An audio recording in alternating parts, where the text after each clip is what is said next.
ഉണ്ണീശോയെ സ്നേഹം നിറഞ്ഞവരെ, ലോകമെങ്ങുമുള്ള ക്രൈസ്തവരുടെ ജീവിതത്തിലെ ഏറ്റവും മഹത്തായ ഉത്സവ ദിനങ്ങളൊന്നാണ് ക്രിസ്മസ്. പെരുന്നാളുകളും ഉത്സവ ദിനങ്ങളും എന്നും കൗമായ ഭാവനങ്ങളെ നിറം പിടിപ്പിച്ചിട്ടുണ്ട്. ഇന്നും അങ്ങനെ തന്നെ.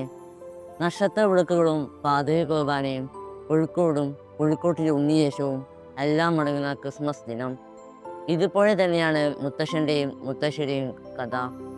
ഇംഗ്ലണ്ടിലെ ഒരു ചെറിയ ഗ്രാമത്തിൽ ഒരു ചെറിയ മലമുകളിലാണ് മുത്തശ്ശൻ്റെയും മുത്തശ്ശിയുടെയും താമസം. അവർ ക്രിസ്മസ് ആഘോഷിക്കുമ്പോൾ അവിടെയുള്ള എല്ലാ അനാഥ കുട്ടികളും വരും. അവർക്ക് ഏറ്റവും സന്തോഷത്തിൻ്റെ ദിനമായിരിക്കും അത്. ഒരു വലിയ ബംഗ്ലാവാണ് മുത്തശ്ശൻ്റേത്. അതിനുള്ളിൽ വലിയ ക്രിസ്മസ് ട്രീയും വലിയ സമ്മാനങ്ങൾ, വിളക്കുകൾ, ലൈറ്റുകൾ, അങ്ങനെ നന്നായി ക്രിസ്മസ് ട്രീ അലങ്കരിച്ചിരിക്കുന്നു.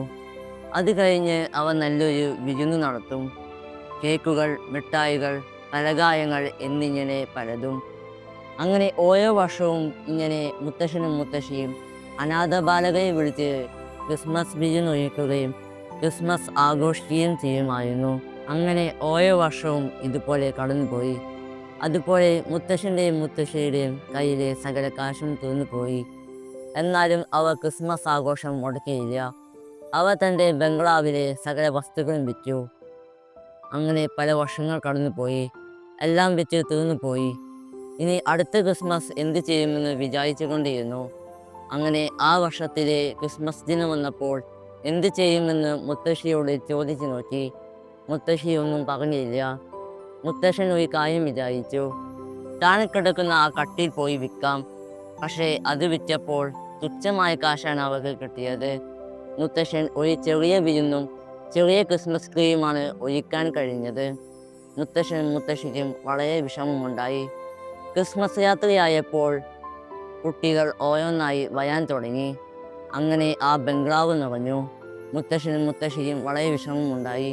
അവരുടെ വിഷമം ഒരു കുഞ്ഞു മാലാഖ കാണുന്നുണ്ടായിരുന്നു. കുട്ടികൾ പറഞ്ഞു, ഞങ്ങൾക്ക് ക്രിസ്മസ് ട്രീ കാണിക്കുമോ? ആദ്യമേ മുത്തശ്ശൻ സമ്മതിച്ചില്ലെങ്കിലും പിന്നീട് കുട്ടിയോട് ഇഷ്ടപ്രകാരത്തിന് വഴങ്ങി. എന്തുകൊണ്ടെന്നാൽ അവിടെ ചെറിയ ക്രിസ്മസ് ട്രീയാണ് ഒരുക്കാൻ കഴിഞ്ഞത്.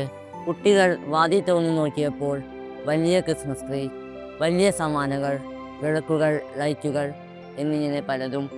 മുത്തശ്ശൻ അമ്പരന്ന് പോയി. കുട്ടികൾ ഓടി വന്ന് സമ്മാനങ്ങൾ വാരിയെടുത്തു. അത് കഴിഞ്ഞ് കുട്ടികൾ പറഞ്ഞു, ഞങ്ങൾക്ക് വിശക്കുന്നു, ഞങ്ങൾക്ക് ഭക്ഷണം തരണം.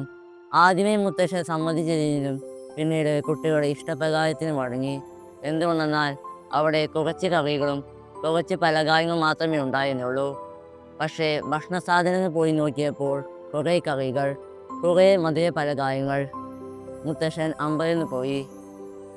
മുത്തശ്ശനും മുത്തശ്ശിയും കുട്ടികളും ഭക്ഷണം നന്നായി കഴിച്ചു. ഇതൊക്കെ മാലാഖയുടെ പണിയായിരുന്നു. ഈ സമയത്ത് മാലാഖ പ്രത്യക്ഷപ്പെട്ടു. കുട്ടികൾ പറഞ്ഞു, ഇതൊക്കെ മാലാഖയുടെ പണിയാണെന്ന്. മാലാഖ പറഞ്ഞു, നിങ്ങളുടെ വിഷമം കാരണം ഉണ്ണീശോ എന്നെ പറഞ്ഞയച്ചതാണ്. അങ്ങനെ മുത്തശ്ശനും മുത്തശ്ശിയും കുട്ടികളും ക്രിസ്മസ് ആഘോഷിച്ചു. ഇങ്ങനെ നമുക്കും മറ്റുള്ളവർക്ക് കാണാൻ കഴിയുന്ന നന്മ പ്രവർത്തി ചെയ്ത് ഈ വർഷത്തെ ക്രിസ്മസ് ദിനം ശരിക്കും ക്രിസ്മസ് ആക്കി മാറ്റാം.